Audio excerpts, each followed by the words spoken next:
Share lang ako ng rant. Alam mo, isa sa pinaka nakakainis na klase ng tao sa lahat ay yung mga taong ungrateful. Sobrang ungrateful. Please lang, mga ungrateful na tao, huwag kayong magpapakita sa akin. Please lang. Ayoko talaga ng mga ungrateful na tao. Yung mga mababaw o yung gratitude level nila. May mga tao akong nakita ko na dati na walang-wala sila at nung nagkaroon na sila. Sa tanda kong ito, ang dami ko nang nakasalubong na ganun. At kahit paulit-ulit pang makita ko, hindi ko talaga maiwasang hindi ako mainis. Paano hindi ka maiinis? Ewan ko, may kilala kayong ganito. May mga tao, paano ko ba simulan to?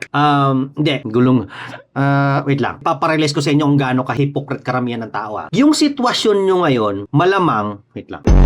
Hindi, sisimulan ko na sa ganitong yung sitwasyon mo ngayon, malamang, ito yung mga dati pinipray mo lang. Ngayong nagkaroon ka na, nai-stress ka na sa kung anong meron ka, na dati pinapanalangin mo lang. Parang ganito yan. Yung sitwasyon nila ngayon, dati lang nila pinapangarap. Na kung saan meron na sila, dun sila naging mas malungkot, dun sila naging mas reklamador sa buhay, dun sila mas naging, ang dami nang nakikita kung ano-ano. Alam mo yun, ang dami nakikitang, ay mas maganda siguro to, mas maganda siguro to. Alam mo yun, masyado nang sumobra yung pagka-ambisyoso ba? Alam mo yung ganon? Na samantala dati, ang pangarap mo lang mapunta sa sitwasyon ng isang tahimik at mabuhay ng mapayapa. Dati wala kang cellphone, ngayon nagka-cellphone ka. Tapos ngayon, dami mong reklamo sa cellphone mo. Anong gusto mo? Yung dati wala kang cellphone o may cellphone ka? Nagreklamo kang may sa cellphone mo dahil may cellphone ka. Dami mong reklamo sa ulam kasi may ulam ka eh. Nagrereklamo ka sa katawan mo dahil may katawan ka. Nagrereklamo ka sa trabaho mo dahil may trabaho ka. Tingnan mo yung mga taong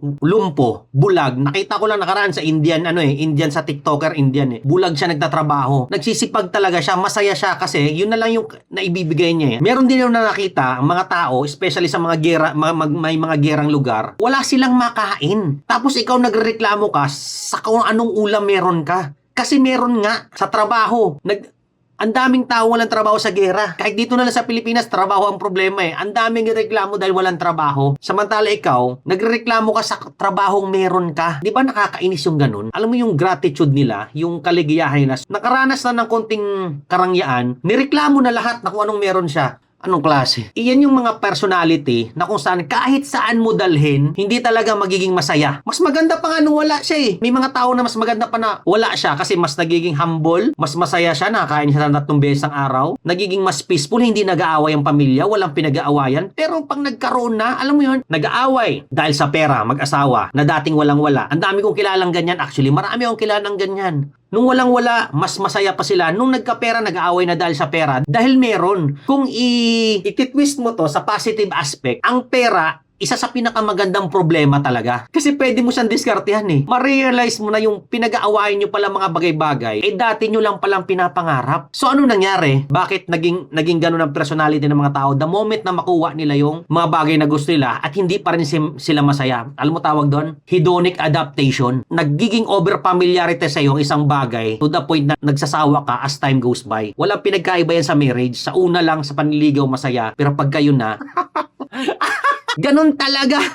Di ba? Nakakainis ang tao, di ba? Ay nako. Saan ka pupulutin pag ganyan ang level of happiness mo? Ganyan ang mindset mo sa mundong ito. Gcashan mo na ako, 500 lang. Katapusan babayaran ko, promise.